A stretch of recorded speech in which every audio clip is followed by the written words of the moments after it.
waktu sudah tepat di pukul 14 di jam saya, kemudian saya lihat di laptop sudah lewat sedikit.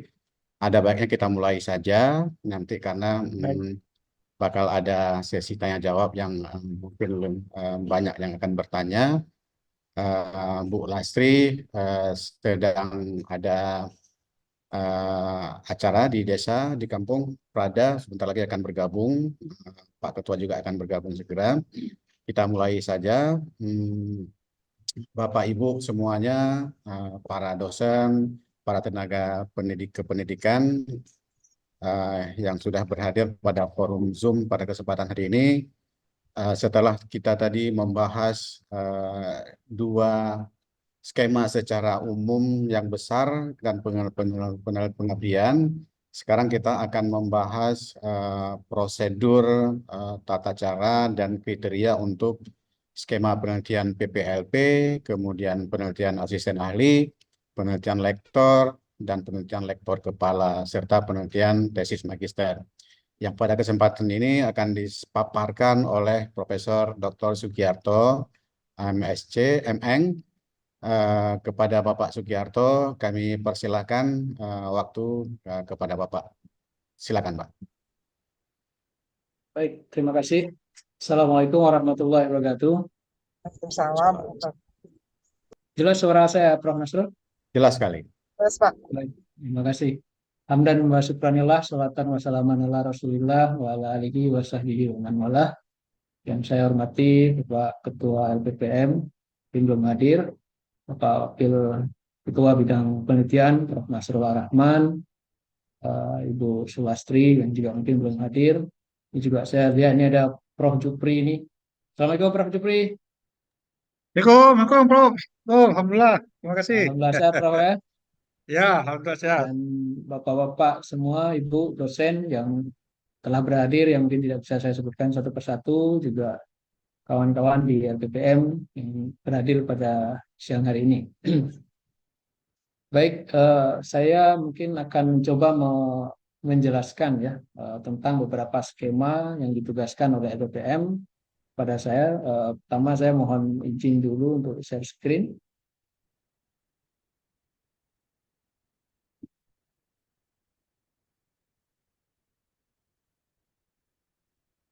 Ya, apakah sudah nampak ini, Ya, Ya, jelas. Bapak, Ibu, nampak ya? Baik, terima kasih.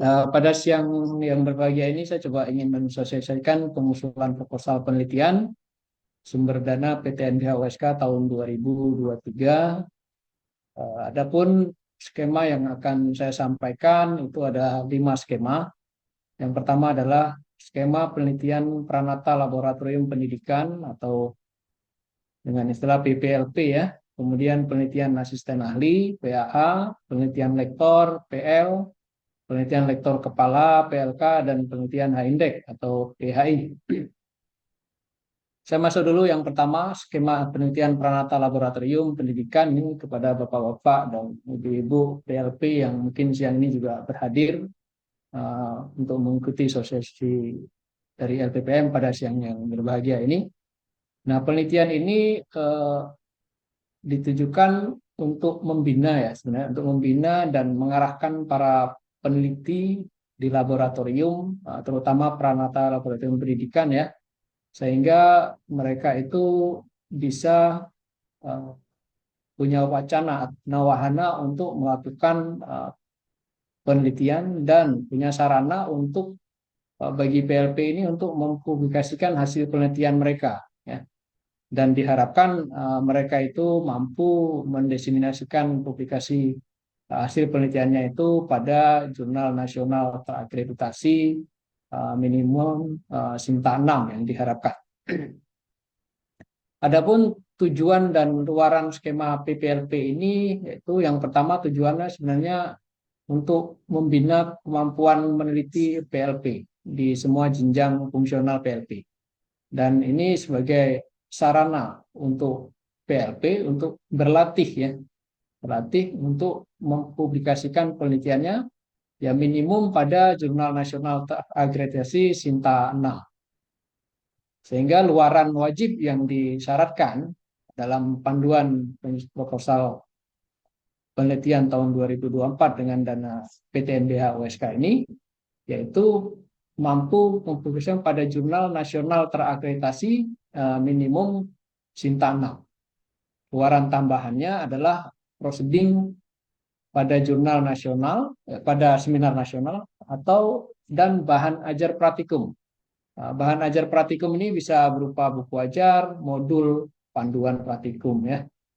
Nah, adapun kriteria dan pengusulan dari PPLP ini sendiri, ketua PPLP itu adalah PLP adalah punya tingkat kalian dengan gelar akademik itu minimum S1 ya. Dan jabatan fungsional di semua jenjang PLP. Pertama, muda dan madya. Kemudian tim pengusul itu berjumlah 2 sampai 3 orang, di mana peneliti hanya boleh mengusulkan 2 proposal penelitian, 1 sebagai ketua dan 1 sebagai anggota di tahun yang sama dengan sumber dana PTNBH USK tahun 2024. Jadi hanya diperbolehkan 2 usulan proposal, 1 ketua, 1 anggota. Ketua peneliti adalah PLP tetap di USK dan sudah memiliki NITK dengan gelar akademik S2 atau S3 dan jabatan fungsional semua jabatan fungsional PLP. Nah, anggota peneliti itu minimum 1 orang dan maksimum 2 orang dengan gelar akademik boleh S1, S2, S3 dan semua jenjang fungsional PLP. Nah, usulan proposal PPLP ini harus relevan dengan bidang ilmu yang ditekuni dan MK praktikum yang diampu oleh PLP yang bersangkutan atau pengusul. Dan pengusul wajib telah menyelesaikan luaran wajib yang diunggah ke SIM PPM ya, tidak termasuk 2 tahun terakhir. Ada pembagian tugas yang jelas antara tim peneliti yang termuat di dalam proposal usulan, dan maksimum dana usulan proposal adalah 15 juta rupiah. Ini kriteria daripada pengusulan proposal PPLP. Kemudian selanjutnya saya masuk ke skema penelitian asisten ahli atau PAA. Nah, jenjang penelitian untuk skema asisten ahli, lektor dan lektor kepala itu adalah merupakan hibah sarana untuk pembinaan karir jabatan fungsional dosen ya. Nah, di asisten ahli ini adalah jabatan fungsional dosen yang pertama atau entry level. Jadi di sini skema asisten ahli ini sebenarnya merupakan pembinaan jenjang karir dosen, sehingga dosen-dosen muda ini ya, dari jenjang asisten ahli ini sudah diberikan hibah penelitian sehingga mereka bisa berlatih untuk melakukan penelitian dan juga menulis publikasi dalam kesempatan untuk mengasah kemampuan mereka dan juga mengasah jenjang karir mereka. Di mana kita ketahui jenjang karir akademik dosen ini sangat terikat dengan publikasi. Sehingga dengan adanya hibah asisten ahli ini, dosen-dosen muda bisa memulai karir mereka dengan intent melakukan mengusulkan proposal penelitian dan mengejar kewajiban output daripada penelitian tersebut, sehingga karir dosennya bisa berjalan lebih baik. Nah, tujuannya sendiri skema penelitian asisten ahli ini adalah meningkatkan jumlah lektor ya, karena ini adalah jenjang yang pertama. Maka tentu tujuannya adalah meningkatkan jenjang lektor. Jadi diharapkan dosen-dosen muda ini tidak berlama-lama di asisten ahli, kemudian dia bisa naik ke jabatan lektor. Nah, tentunya luaran wajib yang disyaratkan juga berhubungan dengan kewajiban publikasi syarat untuk jenjang fungsional lektor. Jadi dalam hal ini luaran wajibnya adalah pada jurnal internasional atau proceeding terindeks atau jurnal nasional terakreditasi minimal Sinta 3 ya. Nah, ini menjadi kewajiban luaran wajib, dan dengan sendirinya maka asisten ahli yang mendapat hibah penelitian asisten ahli akan terpenuhi syarat publikasi untuk mengusulkan jabatan fungsional dari asisten ahli ke lektor. Sedangkan luaran tambahannya adalah HKI atau hak cipta, buku ajar, dan teknologi tepat guna. Nah, kriteria pengusulan PAA ini sendiri, ketua peneliti tentunya dosen tetap USK ber-NIDN atau NIDK dengan jabatan fungsional akademik dosen itu asisten ahli dan gelar akademik S2 atau S3. Anggota peneliti sama seperti skema yang lainnya ini, minimum 1 dan maksimum 2 orang. Anggota peneliti adalah dosen tetap USK atau dosen luar biasa ber-NIDN dan ber-NIDK dengan jabatan fungsional akademik asisten ahli atau lektor. Atau tenaga pengajar dengan gelar akademik S2, ya, spesialis atau S3 ya. Jadi anggotanya boleh tenaga pengajar ya. Dalam apa namanya ini anggota daripada penelitian skema PAA. Setiap peneliti hanya boleh menerima hibah penelitian asisten ahli sebagai ketua peneliti maksimum 2 kali, jadi 2 tahun ya. Ini sama seperti pembinaan karir jenjang fungsional akademik dosen. Jadi dosen itu secara reguler itu dia berhak mengusulkan jabatan fungsional itu dalam waktu 2 tahun. Artinya kalau dia 2 tahun dapat penelitian hibah asisten ahli, dia sudah punya luaran output, misalnya katakanlah jurnal nasional terakreditasi Sinta 3, maka dia sudah bisa naik ke jenjang lektor. Nah, ini memang menjadi target utama pembinaan karir dari jenjang asisten ahli melalui skema penelitian asisten ahli. Ketua peneliti yang berstatus pegawai honorer USK ya, mungkin kalau sekarang istilahnya mungkin nanti ada dosen PTNBH USK ya. Ini mungkin wajib, bukan wajib, ini bukan mungkin ya, wajib melampirkan surat pernyataan kesanggupan melaksanakan penelitian, tentunya mengikuti format yang disesuaikan. Dengan jumlah usulan dana proposal PAA ini adalah sekitar 25 juta rupiah. Selanjutnya, skema penelitian lektor. Pada skema penelitian lektor, ini kesinambungan daripada skema asisten ahli sebenarnya. Jadi penelitian asisten ahli, penelitian lektor kepala, dan juga penelitian profesor ini adalah skema yang diperuntukkan untuk karir jabatan fungsional dosen ya. Terutama di asisten ahli hingga penelitian lektor ini adalah percepatan menuju lektor kepala, karena memang dosen USK itu masih banyak porsinya itu di asisten ahli dan lektor. Nah, harapan yang diinginkan daripada penelitian lektor ini tentunya meningkatkan jumlah lektor ke lektor kepala sesuai dengan tujuannya ya. Jadi meningkatkan jumlah jabatan fungsional akademik atau java dosen itu dari lektor ke lektor kepala. Nah, dengan demikian tentunya luaran wajib juga diharmonisasikan dengan syarat-syarat kenaikan jabatan fungsional berdasarkan apa namanya penilaian angka kredit jabatan fungsional dosen ya. Jadi usulan lektor kepala itu kalau dia dosen lektor dengan java lektor dan bergelar S3 itu syaratnya jurnal nasional terakreditasi Sinta 2.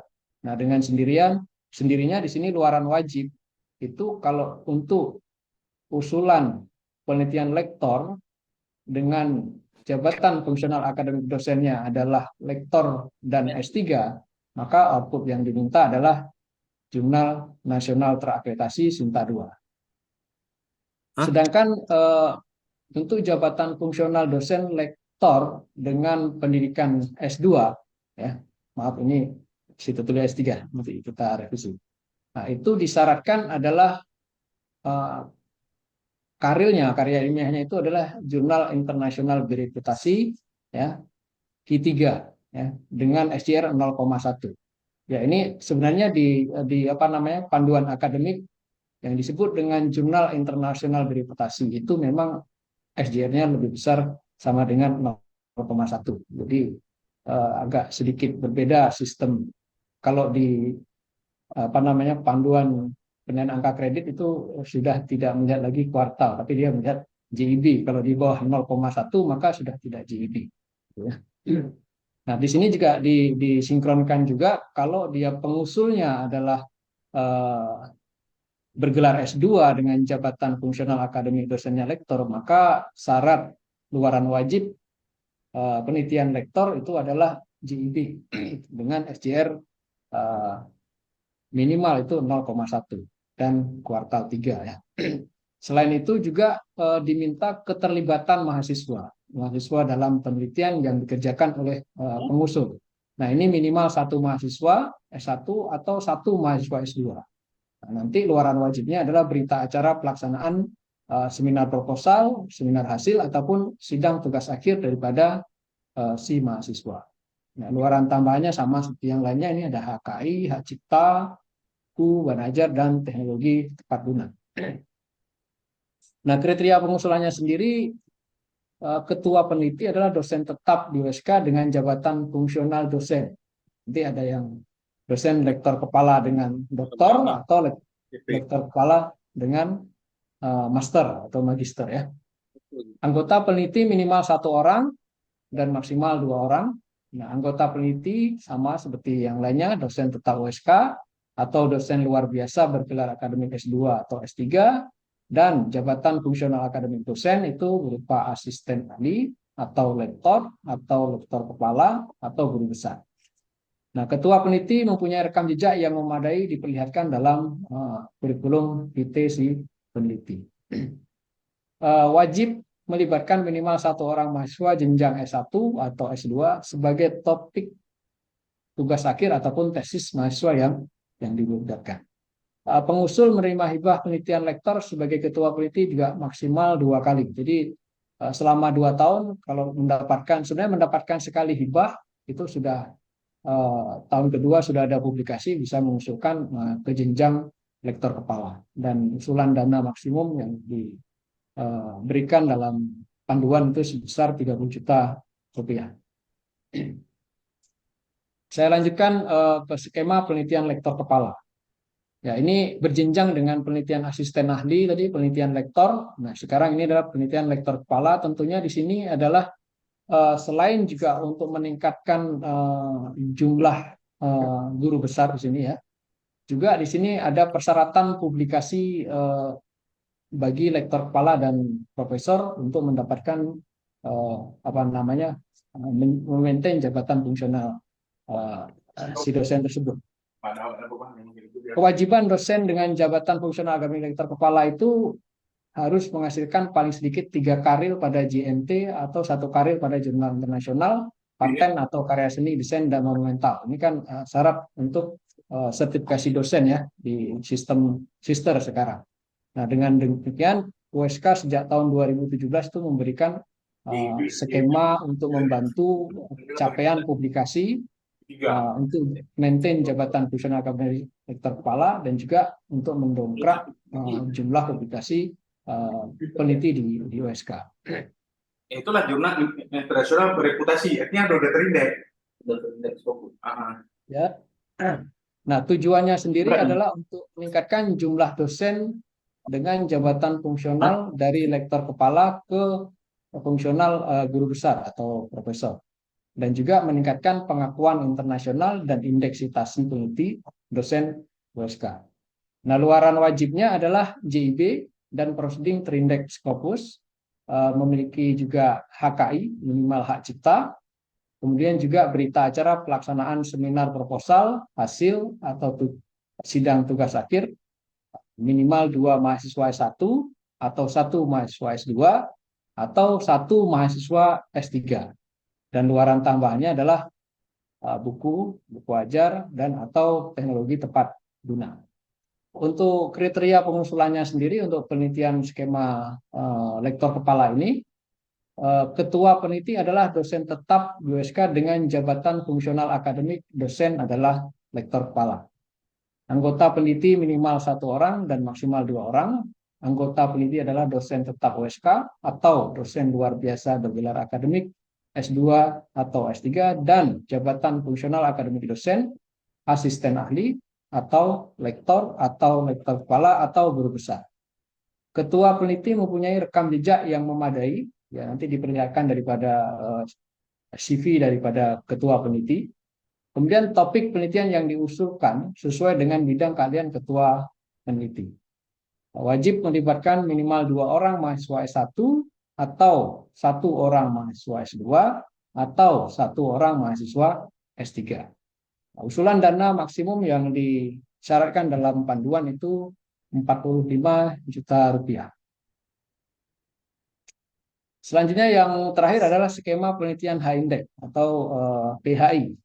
Nah, ini sebenarnya apresiasi kepada para peneliti USK yang memiliki nilai H-Index tinggi.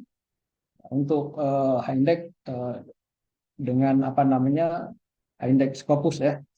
Dengan bidang eksakta itu adalah minimal 4 dan bidang sosial humaniora itu minimum 2. Sehingga dengan apresiasi ini meningkatkan jumlah rekognisi internasional melalui publikasi-publikasi di karya ilmiah berputasi internasional. Nah, tujuan skema PHI ini sendiri adalah meningkatkan pengakuan internasional terhadap penelitian yang dilakukan oleh peneliti di USK dan meningkatkan pengakuan internasional dan indeksitasi peneliti dosen USK. Luaran wajib yang disyaratkan dalam skema PHI itu adalah GEB minimal SJR 0,5 untuk bidang eksakta dan SJR 0,2 untuk bidang sosial humaniora dan proceeding terindeks Scopus. Kemudian terciptanya jejaring internasional dengan dibuktikannya adanya joint publikasi atau kolaborasi publikasi antara peneliti USK dengan jejaring internasional yang dilibatkan. Kemudian untuk keterlibatan mahasiswa itu berita acara pelaksanaan seminar proposal atau seminar hasil atau sidang tugas akhir. Dan juga diwajibkan untuk mengunggah aktivitas penelitiannya ke channel YouTube USK LPPM ya. Luaran tambahnya HKI minimal hak cipta, buku ajar, bahan ajar atau teknologi tepat guna. Nah, kriteria pengusulan skema PHI ini adalah ketua peneliti dan anggotanya adalah dosen tetap USK. Ketua peneliti memiliki jabatan fungsional lektor atau lektor kepala atau guru besar dengan gelar akademik magister dan atau doktor. Anggota peneliti minimal 1 orang dan maksimal 2 orang, ini sama seperti skema lainnya. Anggota peneliti adalah dosen tetap USK atau dosen luar biasa USK dengan jabatan fungsional akademik, lektor atau lektor kepala atau guru besar dan gelar akademik S2 atau S3. Ketua peneliti telah memiliki H-Index minimal 4 untuk bidang eksakta dan minimal 2 untuk bidang sosial humaniora. Berpengalaman minimal 2 artikel pada jurnal terindeks Scopus sebagai penulis pertama atau corresponding author. Rekam jejak ketua peneliti inline harus memadai dan nanti dibuktikan dalam kurikulum vitae-nya. Topik yang diteliti sesuai dengan bidang keahlian ketua peneliti dan proposal ditulis dalam bahasa Inggris. Keterlibatan mahasiswa minimal 2 orang mahasiswa S1 atau 1 orang mahasiswa S2 atau 1 orang mahasiswa S3. Nah, usulan dana maksimum sebesar 50 juta rupiah. Baik, mungkin ini 5 skema yang saya paparkan. Saya mohon maaf tadi Prof. Nasrul menyampaikan ada PTM ya. Tapi sebenarnya PTM tidak masuk ke saya. Halo Pak Prof. Nasrul.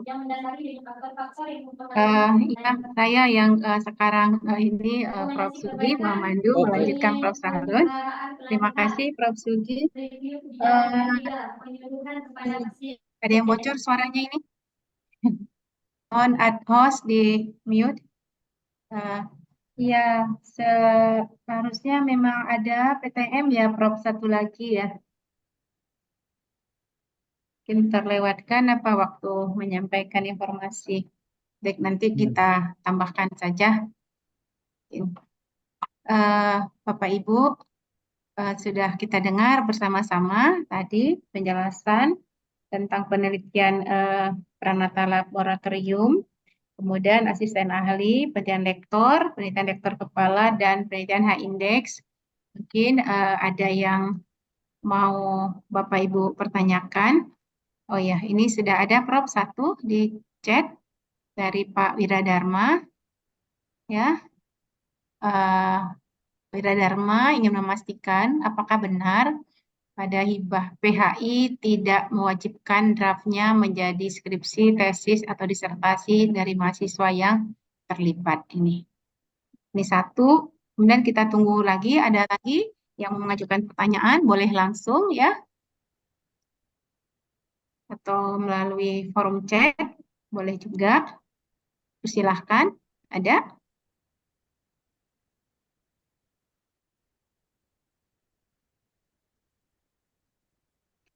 Tidak ada ya. Kalau tidak ada, mohon bantuan Prof. Sugi untuk ada lagi nih dari Bu Dr. Maulisa Oktiana ya. Pada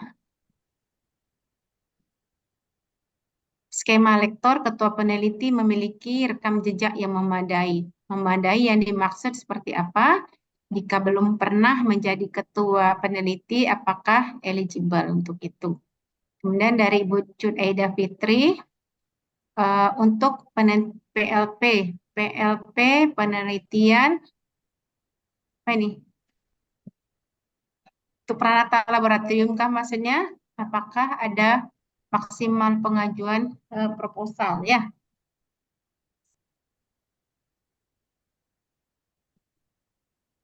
Ini ada keempat,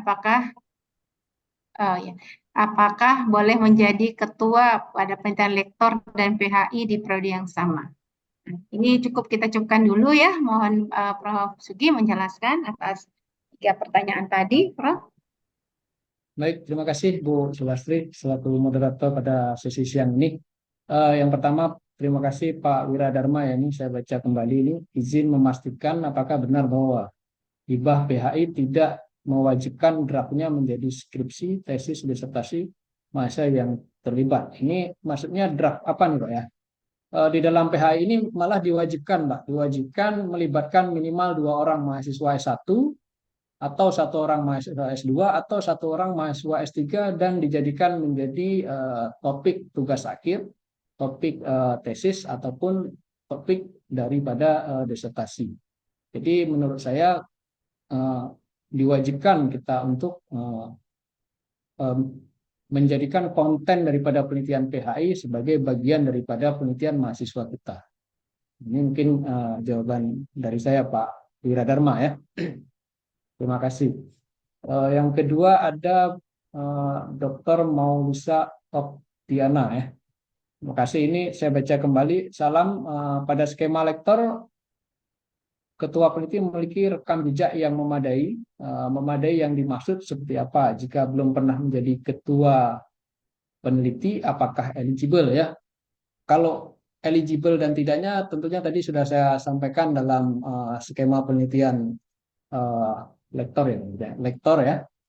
Itu ada syarat-syaratnya. Kalau syaratnya sendiri, dosen tetap di USK dengan jabatan fungsional dosen lektor ya. Artinya kalaupun belum pernah mendapat hibah itu tetap eligible. Yang nggak eligible sudah pernah mendapatkan 2 kali ya, 2 kali penelitian lektor ya. Nah, mempunyai rekam jejak yang memadai ini kan dibuktikan dengan kurikulum vitae nanti di lampiran. Artinya ya dalam hibah penelitian ini kan portofolio itu sangat mendukung para reviewer untuk memastikan bahwasanya ketua peneliti nanti mampu melaksanakan amanah daripada hibah yang dia usulkan ya. Jadi setidaknya nanti ada beberapa penelitian inline yang sudah dilaksanakan ataupun minimal ada beberapa publikasi yang sudah mendukung kira-kira dengan penelitian yang diusulkan itu ada hubungannya dan kemampuan dia dalam mempublikasi dan sebagainya nanti kita lihat dari rekam jejak yang memadai yang nanti tentunya akan terangkum dalam kurikulum vitae yang diusulkan oleh ketua peneliti tersebut ya. Kemudian yang ketiga ada Ibu Cut Aida Fitri. Assalamualaikum, mohon maaf Bapak, untuk PLP apa ada batas maksimal pengajuannya? Ada Ibu, tadi udah saya sampaikan ya, kalau untuk PLP itu ada batasnya, semua skema ada batasnya di panduan. Kalau untuk PLP ini maksimum itu adalah 15 juta rupiah. Mohon Ibu maaf, Cut, Prof. ya. Mohon maaf, Prof. Bukan untuk budgetnya, Prof. Misalnya sudah 2 kali berturut-turut dapat, apakah boleh mengajukan lagi di tahun berikutnya, gitu, Prof? Oh begitu ya. Ya, Ya, izin, Prof. Asik. baik. Saya pikir tadi salah saya baca. Batas maksimal pengajuan ya. Eh, di sini kalau batas pengajiannya yang pertama ini apa namanya, peneliti hanya boleh mengusulkan 2 proposal penelitian. Izin Prof. Ya, Sugi, menyampaikan ya. biar nggak untuk PLP di saat terakhir Pak Rektor sudah tidak lagi batas dan Ya, itu ada di memang panduan. di panduan tidak ada batas untuk berapa kali, tapi cuman batas yang disyaratkan itu aja 2 proposal penelitian, 1 ketua sebagai 1 Ya. anggota. Itu aja yang diikat di panduan tahun 2024. Sedangkan Baik, Prof. beberapa kali Makasih, itu sudah Prof. tidak Ya. lahir lagi. Ya. Makasih, Prof. Terima kasih juga Ibu Cut dan Pak Martunis. Kemudian dari Ibu Sri Fitriani ya. Apakah boleh menjadi ketua pada skema PL dan PHI dalam periode yang sama? Ini pengetahuan saya tidak boleh, Bu ya. Jadi dia harus 1 ketua, 1 anggota. Namun mungkin nanti kalau ada kesilapan saya mungkin bisa dibantu oleh Prof. Nasrul Rahman. Yang boleh itu kalau ada satu lagi apa namanya, penelitian penugasan seperti ProPD ataupun apa namanya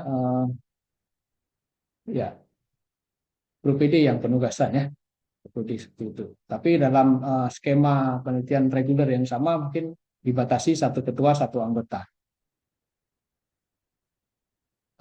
Kemudian dari Pak Suwarno ya, Bu Sulastri, ini saya lanjutkan terus atau bagaimana tadi sampai pertanyaan Bu siapa tadi yang Ibu buka ya? Iya, iya Prof, karena tidak disampaikan secara lisan, secara tertulis, Prof Sugi bisa Lanjutkan aja langsung ya. barangkali merespon ya Prof ya, dari Bu Fitri Sri Fitriani tadi sudah, dari Bu Cut Aida Fitri sudah, dari Pak Suwarno, Prof, dari Prof Sugiarto ya, Prof Sugiarto sudah menanyakan barusan. Dan ini pertanyaannya juga barangkali mirip dengan yang pertanyaan dari Ibu Sri Fitriani ya, bahwa dalam 1 skema penelitian dalam 2 skema penelitian tidak boleh kedua-duanya ketua ya. Kasihan kalau dua-duanya beban kerja terlalu besar nanti. Jadi di peraturan ditetapkan 1 sebagai ketua dan 1 sebagai anggota. Berikutnya Prof, ini ada lagi Prof, mungkin lanjut aja Prof dari Pak Mirjal Mungkin Fauzul sedikit, Hamdi. Bu Sulastri, saya tanggapi sedikit, mohon maaf.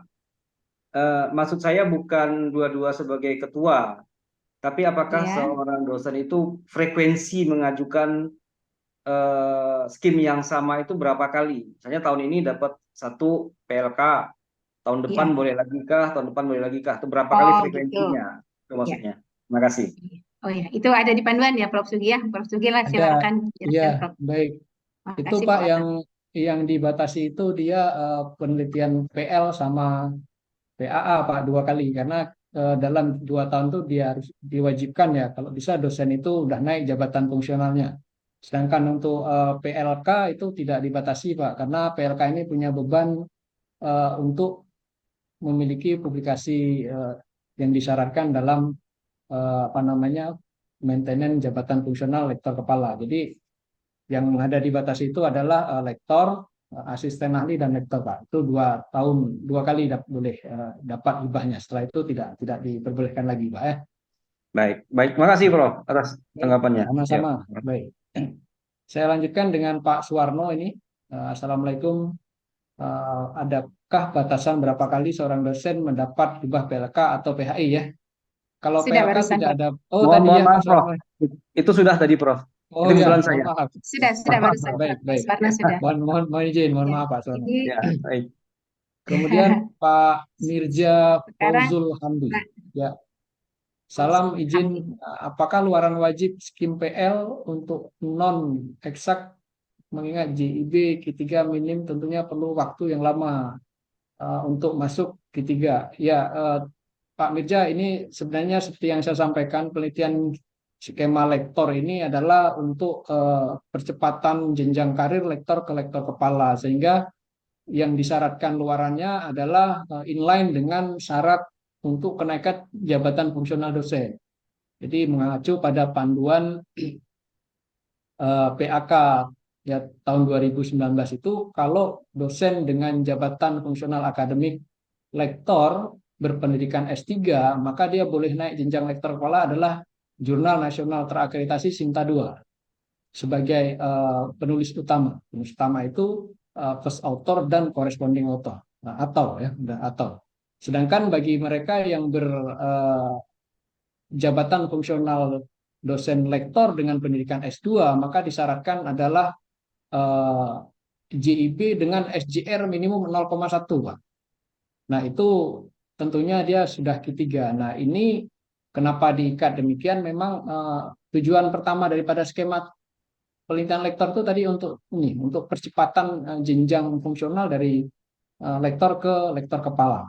Sehingga kalau disyaratkan lebih rendah, takutnya nanti selama dua kali periodik diberikan kesempatan mendapatkan skema ini tidak dapat terkejar gitu, sehingga sudah kesempatan dia untuk mendapatkan hibah sudah selesai 2 kali dan publikasinya juga tidak tercapai. Seingat saya dulu syaratnya itu hanya proceeding terindeks Scopus dulu, ya mungkin 2 atau 3 tahun yang lalu untuk penelitian lektor, sehingga banyak lektor yang tidak bisa mengusulkan. Kenapa? Karena syarat capaian publikasi di luaran proceeding terindeks Scopus, sementara syarat untuk naik jenjang fungsionalnya lebih tinggi sehingga tidak terpenuhi. Maka sehingga saya 2 atau 3 tahun lalu itu dievaluasi dan sehingga syaratnya dirubah. Sepertinya syarat ini sudah berjalan 2 atau 3 tahun yang lalu ini, seingat saya gitu. Pak Mirja ya, terima kasih. Terima kasih. Baik. Terima kasih Prof. Sugi. Mungkin sedikit tambahan untuk Pak Mirja tadi, dia capaiannya itu bisa diunggah Pak di sistem 1 tahun setelahnya juga masih bisa. Jadi jangan sampai 2 tahun tidak ada capaian dari riset yang sudah pernah dijanjikan gitu Pak. Baik, ada lagi yang Bapak Ibu peneliti yang bertanya tentang materi yang sudah disampaikan oleh Prof. Sugiarto? Nampaknya sudah jelas semuanya ya Prof. Sugi ya. Kalau sudah jelas semuanya mungkin waktu pertemuannya dapat kita percepat ya. Terima kasih banyak, Prof. Prof, ada satu Ini lagi ada nih dari Ibu Sri Bu Fitriani. Sri. Silakan Ibu. Assalamualaikum, izin Prof mau bertanya, Silakan Bu. apakah untuk PHI semua luaran itu wajib dilakukan? Misalkan di situ kan ada terindeks Scopus untuk apa tuh? Baik, Kemudian ada jejaring apa tuh lagi? Ada jejaring nama di jurnalnya seperti itu. Itu apakah semua luaran itu harus dipenuhi atau boleh salah satunya seperti itu? Makasih ya Prof. Assalamualaikum. baik, terima kasih Bu Sri Fitriani. Ya, ini untuk PHI ada luaran wajib, Bu. Luaran wajib itu yang namanya wajib ya harus dilaksanakan, Bu ya. Nah, ini kalau luaran wajib publikasinya itu JIB, kalau bidang Ibu itu bidang Ibu apa? Eksakta atau sosial nih, Bu? Eksakta, Pak. Ya, kalau eksakta berarti Ibu JIB dengan SJR itu minimum 0,5 dan juga proceeding terindeks Scopus. Nah, di dalam publikasi nanti juga Ibu harus melibatkan jejaring internasional sebagai co-authornya ya di situ ya, terlibat ya kan. Nah, kemudian juga berita acara pelaksanaan seminar keterlibatan mahasiswa dan juga kegiatan penelitian Ibu itu diminta untuk diupload ke channel YouTube-nya LPPM USK. Jadi yang wajib harus terpenuhi, Bu. Kalau misalnya JIB Ya saja Ya, bisa Prof. JIB saja, tetapi udah ada mencantumkan nama dari instansi luar kolaborasi penulis lainnya. Itu saja sudah cukup atau belum? belum Bu, Maksudnya untuk karena secara di sini publikasi. diikat dan ya, dan proceeding Bu. Kalau atau boleh ini karena dan berarti Ibu harus tetap ada publikasi berupa seminar ya, seminar internasional yang Hmm, nantinya dipublikasikan ke proceeding yang terindeks Scopus Bu. oke. Baik Prof, terima kasih Prof. Baik, sama-sama Bu. Ya. Prof. Sugi ada satu lagi Prof di forum chat dari Pak Sahrul Huda. Ya, baik. Apakah ya? Assalamualaikum warahmatullahi wabarakatuh. Apakah setiap dosen dapat mengusulkan 3 penelitian? 1 sebagai ketua, 2 sebagai anggota, atau anggota ketiganya? Terima kasih. Eh, Setahu saya 1 ketua, 1 anggota, Pak, atau 2 anggota boleh. Ya, kalau saya silap nanti mungkin bisa dibantu Bu Sulastri.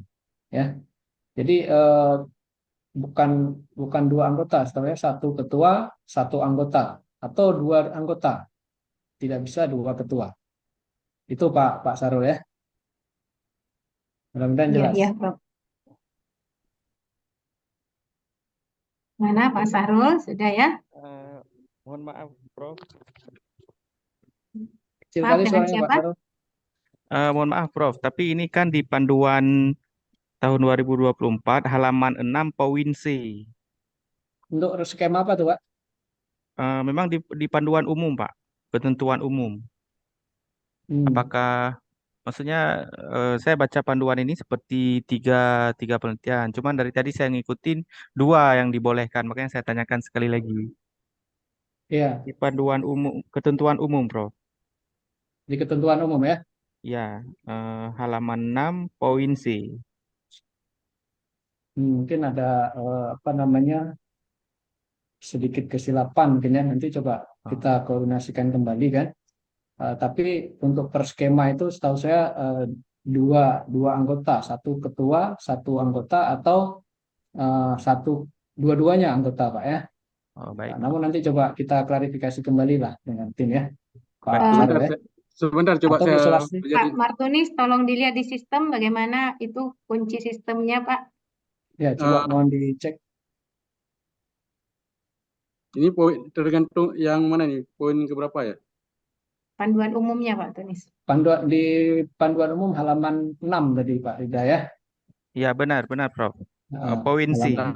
Poin C. Bentar ya, saya Coba dicek cek biar di sistem Pak Martunis kan nanti jangan nggak sama ya. nggak sebentar biar clear terus. Kendala di sistem gimana Pak? Bukan, ditanyakan ini boleh nggak 3 anggota. 1 ketua, 2 anggota, atau 3-3-nya anggota. Di sistem dikunci 2 atau 3 Pak. Itu sesuai dengan persyaratan pada setiap skema. Oh, Setiap skema kalau ada persyaratan lagi itu. Kalau itu masuk ke dalam setiap skema berarti 2 Pak Sarul ya. Maksudnya bukan anggota, tapi judulnya Pak.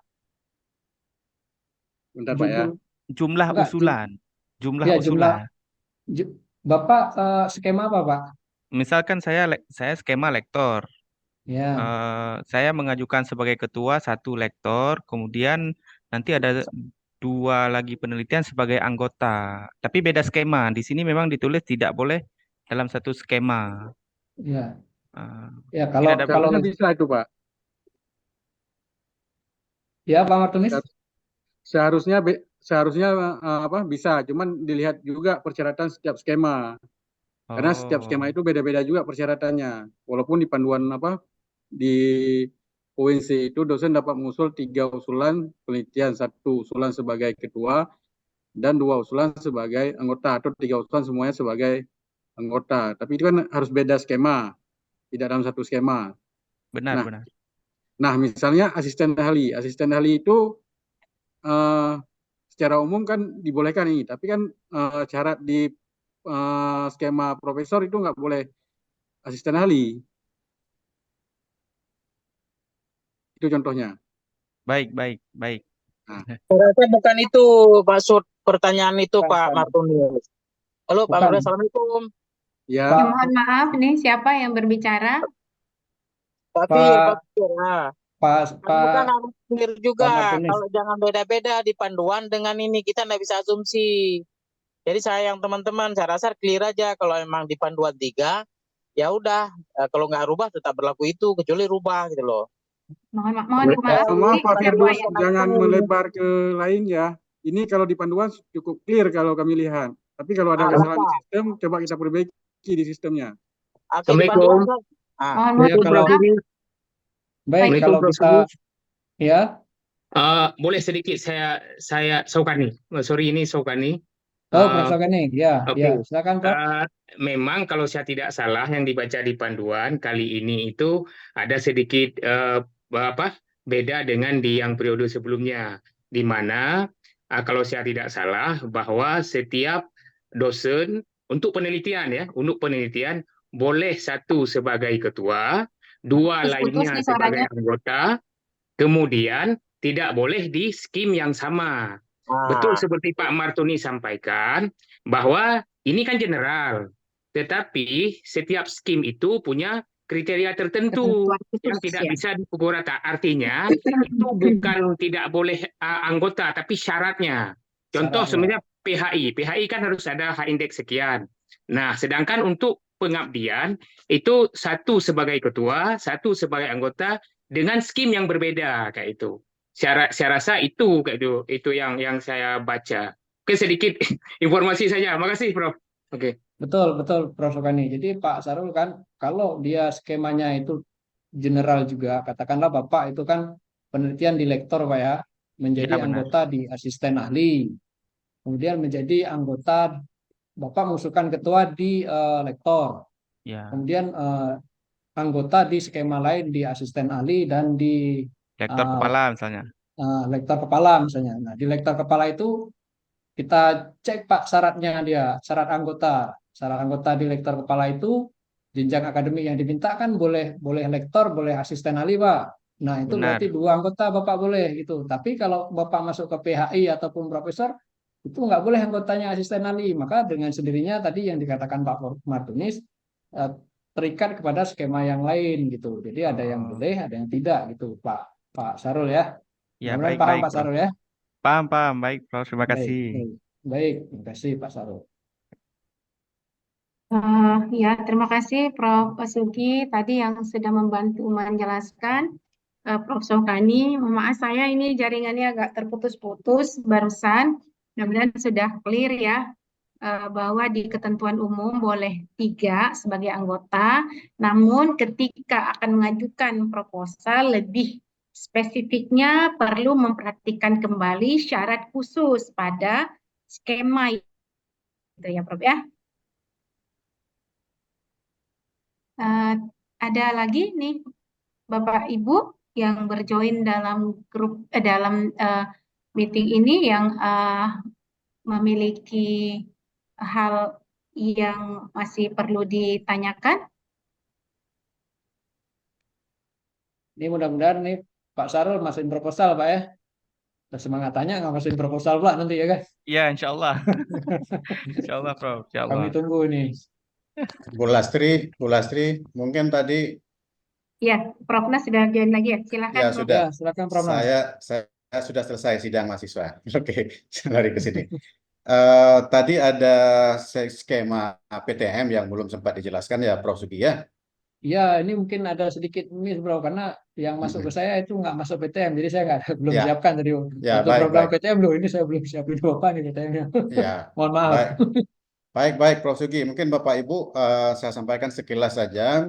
PTM itu adalah penelitian tesis magister yang diperuntukkan bagi dosen yang sudah memiliki persyaratan untuk bisa membimbing mahasiswa magister, gitu ya. Artinya sudah beliau itu sudah S3 dan minimal berpangkat fungsional lektor, begitu ya. Dan tesis magister ini di luar daripada kuota eligibilitas dari skema-skema yang lain. Artinya kalau tadi satu orang dosen boleh mengusulkan satu sebagai ketua dan dua sebagai anggota atau tiga sebagai anggota, masih boleh mengusulkan satu lagi di PTM, gitu ya. Masih boleh mengusulkan lagi di PTM yang anggota penelitiannya itu nanti adalah mahasiswa magister di prodi tertentu. Jumlah biaya yang maksimal adalah 25 juta untuk maksimal ya.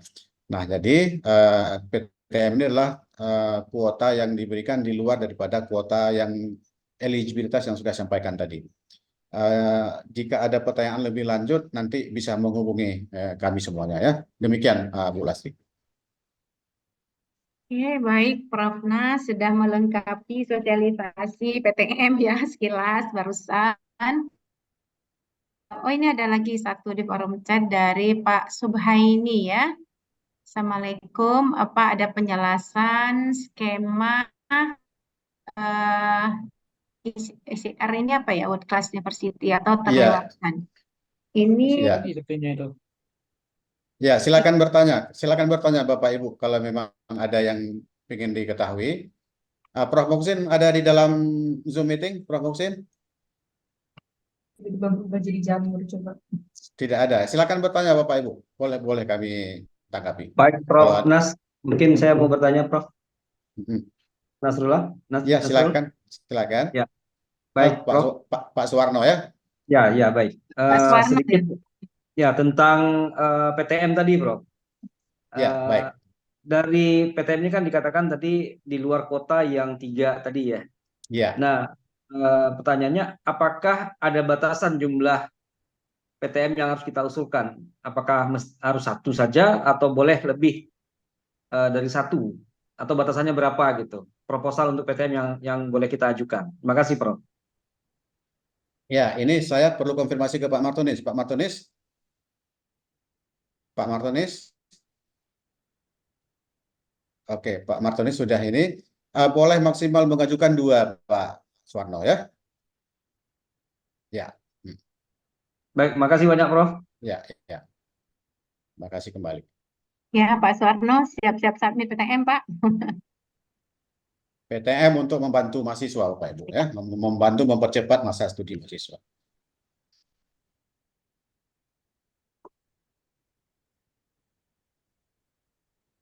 Ini ada pertanyaan dari Bu Sri Aprilia ini.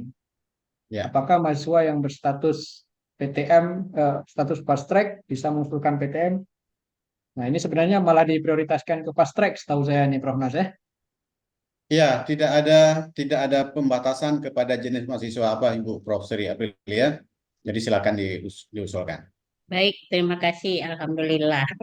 Itu Ya. Bu Sri, usulnya dengan NPM lama diikuti dengan surat surat pernyataan dari prodi yang menyatakan bahwa mahasiswa itu Fast track ya. fast track ya. Oke, ya baik. Baik. Berarti dia pakai NIM S1-nya ya. S1. NPM S1 kalau belum ada S1-nya belum kalau ada belum dia. ada NPM S2. Nanti kita update. Oke, baik Pak. Terima kasih. Oke, baik. Makasih Prof. Sri. Bapak Ibu ada lagi mau ditanyakan? Silahkan.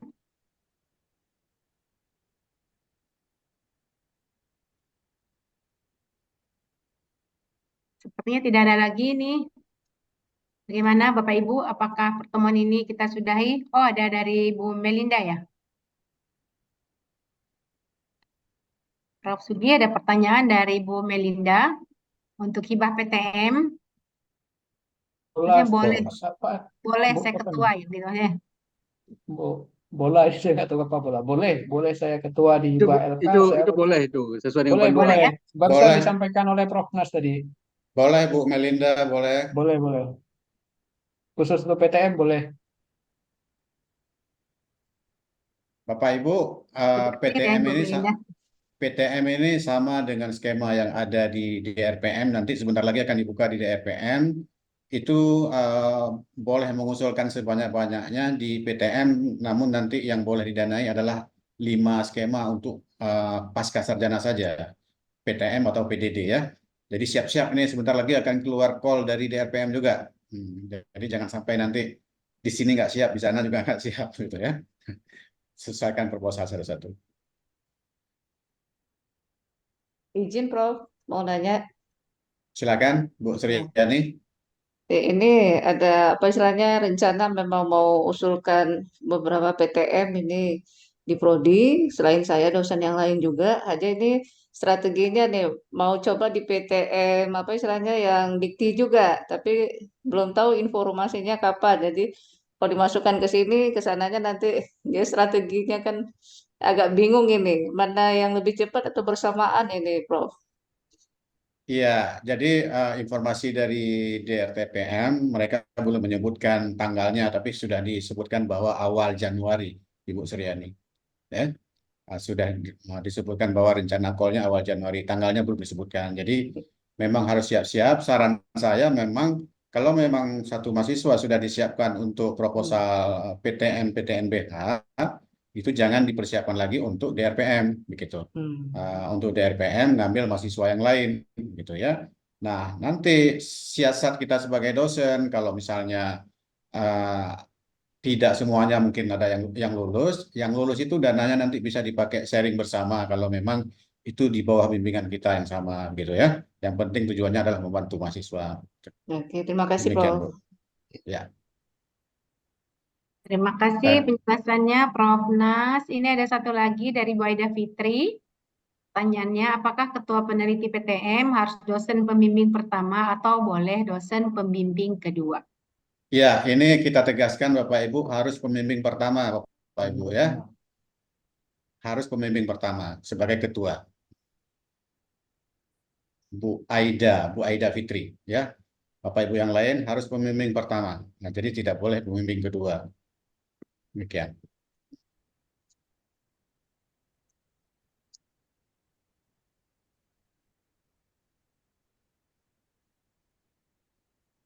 Oke, oh ada lagi nih. Oh enggak, terima kasih ya dari Bu Aida Fitri. Ada lagi Bapak Ibu yang bertanya?